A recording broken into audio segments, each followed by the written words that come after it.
जय श्री कृष्ण बाळ मित्रों, नीलमाधव स्कूल में तमारुं स्वागत है। आज આપણે ધોરણ 4 વિષય ગણિત એમાં પ્રકરણ નંબર 11 ઘડિયા અને ભાગાકાર તે આપણે આઈ બુક માં સ્ટાર્ટ કરવાનું છે। તો બધા બાળ મિત્રો મારી સાથે આઈ બુક કાઢશે અને એમાં ચેપ્ટર નંબર 11 કાઢશે, ઘડિયા અને ભાગાકાર। એમાં પહેલો ટોપિક છે ગુણાકારની સમજ। प्रश्न नंबर 1 है, नीचेना दरेक खाना में आपेला वर्तुळोनी संख्या ने गुणाकार स्वरूपे दर्शावो। तो गुणाकार स्वरूपे कई रीते आपणे दर्शावीशुं बाळ मित्रों? तो कि ऊभी लाइन में केटला छे? तो कि 1, 2 અને 3 वर्तुळ आपेला छे ने आडी लाइन में 1, 2, 3, 4, 5, 6 અને 7 आपेला छे। तो कुल केटला छे? तो कि कुल 21 छे। आडी लाइन में 7 અને ઊભી લાइन में 3 એટલે 7 તરી 21। चलो लख्યું આવી રીતે બાળ મિત્રો। ત્યાર પછી ઊભી લાઇનમાં 3, આડી લાઇનમાં 1, 2, 3, 4 ને 5। તો અહીંયા 5, અહીંયા 3, તો 5 તરી 15। ઊભી લાઇનમાં 3, આડી લાઇનમાં કેટલા છે? 1, 2, 3, 4, 5, 6, 7 ને 8। તો 8 તરી 24। चलो आवड़े बाळ મિત્રો આ રીતે। प्रश्न नंबर 2, आपेली संख्या ने जुदी जुदी रीते हरोळ में दर्शावी गुणाकार स्वरूपे लखो। अहींया 12 आप्या छे तो जुदा जुदा वर्तुळ दोरवाना छे अने दर्शावानुं छे। तो पहला तो आपणे 4 वर्तुळ करीशुं। 1, 2, 3, 4। 1, 2, 3, 4। 1, 2, 3, 4। ऊभा 4 ने आडा ऊभा 3 ने आडा 4 એટલે 4 તરી 12 એટલે 12 થઈ ગયા। તો અહીં આપણે લખીશું 4 × 3 બરાબર 12। ચલો આવડે બાર મિત્રો। ત્યાર પછી બીજા બોક્સમાં પણ 12 જ લેવાના છે। તો કઈ રીતે લઈશું? તો 1, 2, 3, 4, 5, 6। 1, 2, 3, 4, 5 અને 6। ऊभा 2 અને આડા 6 तो 6 દુ 12 થાય ને બાળ મિત્રો। તેવી જ રીતે હવે 3 3 લઈશું। 1, 2, 3। 1, 2, 3। 1, 2, 3। 1, 2, 3। 3 વાર કેટલા લીધા? તો 1, 2, 3 અને 4। તો 3 × 4 એટલે કે 3 ચોક 12। આવડે બાળ મિત્રો। ત્યાર પછી છે 18 લાવવાના છે।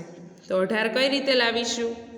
તો 1, 2, 3, 4, 5, 6, 7, 8 અને 9। પાછી બીજી લાઈનમાં 1, 2, 3, 4, 5, 6, 7, 8 અને 9। 9 દુ કેટલા થાય? 18। તો અહીંયા લખવાનું 9 × 2 એટલે 9 દુ 18।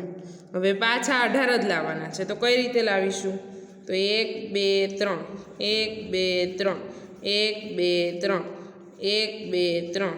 1, 2, 3 કેટલી વખત કરવાના? કેટલી વાર થયા? તો કે 3 × 3 = 6, 3 × 9 = 15। 18 કરવાના ને તો હજી 3 ઘટે ને। હવે 3 × 3 = 6, 3 × 9 = 12, 3 × 3 = 15, 3 × 6 = 18 એટલે 3 6 વખત કર્યા ત્યારે 18 થયા। હજી એક બોક્સ આપેલું છે તો 2 9 વખત કરીશું। 2 વખત, 3 વખત, 4 વખત, 5 વખત, 6 વખત, 7 વખત, 8 વખત અને 9 વખત। 9 વખત 2 કર્યા એટલે 2 × 9 2 9 વાર 18 થઈ ગયા બાળ મિત્રો। ત્યાર પછી નીચે આપ્યો છે પ્રશ્ન નંબર 3, આપેલી સંખ્યાને જુદી જુદી સંખ્યાઓનો ગુણાકાર તરીકે દર્શાવો। હવે 40 આપ્યા છે તો 8 × 5 = 40 અને 10 ચોક 40।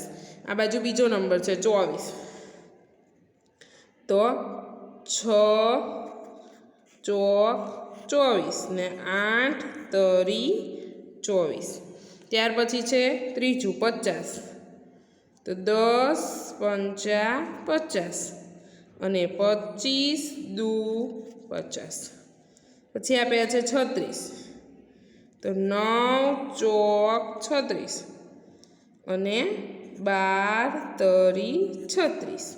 પછી છે 16 તો 8 દુ 16 અને ચોકે ચોકે 16 ત્યાર પછી છે 20 5 ચોક 20 10 દુ 20 63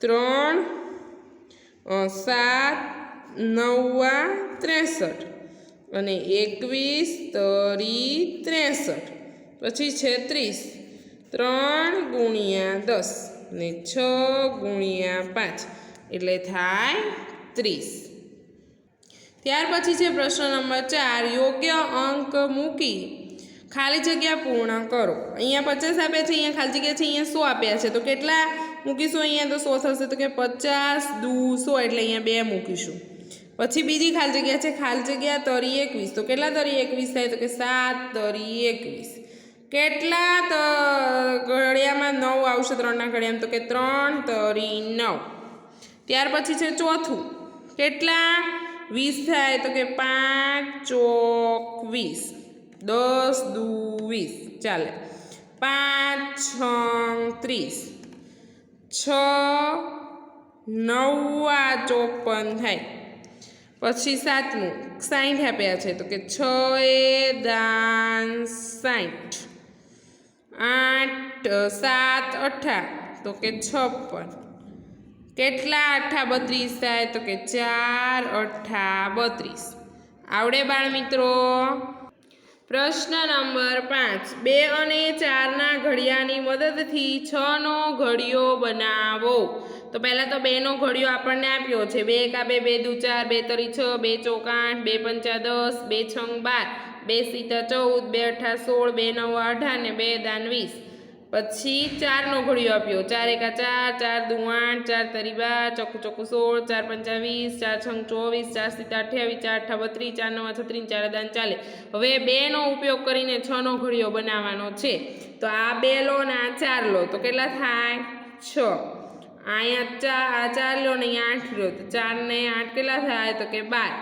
6 તરી તો કે 18 6 ચોક 24 6 પંચા 30 છાયો છાયો 36 6 સીતા 42 6 અઠા 48 6 નવા 54 ને 6 દાન 60 આવડે બાળ મિત્રો આ બંનેનો સરવાળો કરો એટલે આ મળી જાય સમજ પડે છે ત્યાર પછી છે પ્રશ્ન નંબર 6 3 અને 5ના ઘડિયાની મદદથી 8નો ઘડિયો બનાવો 3 એકા 3 3 દુ 6 3 તરી 9 3 ચોક 12 3 પંચા 15 3 છંગ 18 3 સીતા 21 3 અઠા 24 3 નવા 27 3 દાન 30 અહીંયા આપ્યું છે 5 એકા 5 5 દુ 10 5 તરી 15 5 ચોક 20 5 5 25 5 છંગ 30 5 સીતા 35 5 અઠા 40 5 9 45 5 દાન 50 તો બંનેનો સરવાળો કરીને 8નો ઘડિયો બનાવવાનો તો 3 ને 5 કેટલા થાય તો કે 8 10 ને 6 કેટલા થાય તો કે 16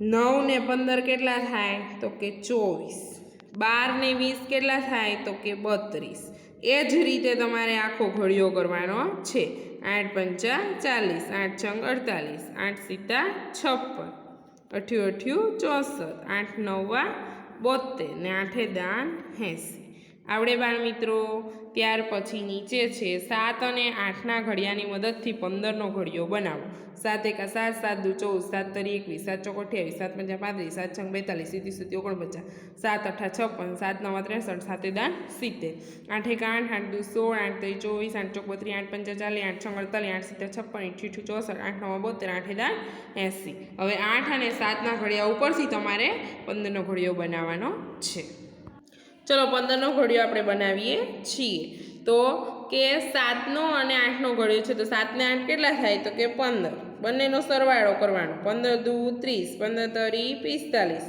15 ચોક 60 15 પંચા 75 15 છંગ 90 15 સીતા 105 15 અઠા 120 15 નવા 135 ને 15 દાન 150 થઈ ગયો 15નો ઘડિયો ત્યાર પછી છે 8મું 13નો ઘડિયો કયા 2 ઘડિયાની મદદથી બનાવશો તે જણાવી 13નો ઘડિયો બનાવો તો 13નો ઘડિયો આપણે કયા કયા ઘડિયાથી બનાવશું તો તે આપણે જોવાનું છે પહેલાં આપણે 4નો ઘડિયો લખશું. ચલો 4નો ઘડિયો લખો મારી સાથે. 1 ગુણ્યા 4, 2 ગુણ્યા 4, 3 ગુણ્યા 4, 4 ગુણ્યા 4, 5 ગુણ્યા 4, 6 ગુણ્યા 4, 7 ગુણ્યા 4, 8 ગુણ્યા 4, 9 ગુણ્યા 4 ને 10 ગુણ્યા 4. 4 એકા 4, 4 દુ 8, 4 તેરી 12, ચોખ્ખું ચોખ્ખું 16, 4 પંચા 20, 4 છંગ 24, 4 સિત્તા 28, 4 અઠ્ઠા 32, 4 નવા 36 ને 4 દાન 40. 4નો ઘડિયો લખ્યો. હવે 9નો લખવાનો.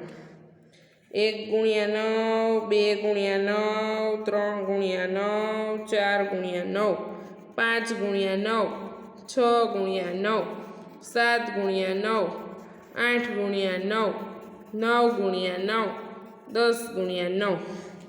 9 એકા 9, 9 દુ 18, 9 તરી 27, 9 ચોક 36, 9 પંચા 45, 9 છંગ 54, 9 સિત્તા 63, 9 અઠ્ઠા 72, 9 9 81 અને 9 દાન 90. હવે એની ઉપરથી આપણે 13નો ઘડિયો બનાવવાનો છે.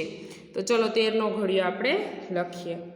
1 ગુણ્યા 13, 2 ગુણ્યા 13, 3 ગુણ્યા 13, 4 ગુણ્યા 13, 5 ગુણ્યા 13, 6 ગુણ્યા 13, 7 ગુણ્યા 13, 8 ગુણ્યા 13, 9 ગુણ્યા 13 અને 10 ગુણ્યા 13. હવે આ બંનેનો સરવાળો કરવાનો. 9 અને 4 તો કેટલા થાય? 13. 18 અને 8 તો કેટલા થાય? 26. 13 દુ 26, 13 તરી 39, 13 ચોક 52, 13 પંચા 65, 13 છંગ 78, 13 સિત્તા 91, 13 અઠ્ઠા 104, 13 નવા 117 અને 13 દાન 130. બંનેનો સરવાળો કરીએ એટલે 13નો ઘડિયો મળે. અહીંયા આપણે પ્રશ્ન નંબર 8 સુધી ભણી ગયા છીએ. હવે પછીના વિડીયોમાં બાળમિત્રો આપણે પ્રશ્ન નંબર 9થી શરૂઆત કરીશું. જય શ્રી કૃષ્ણ બાળમિત્રો.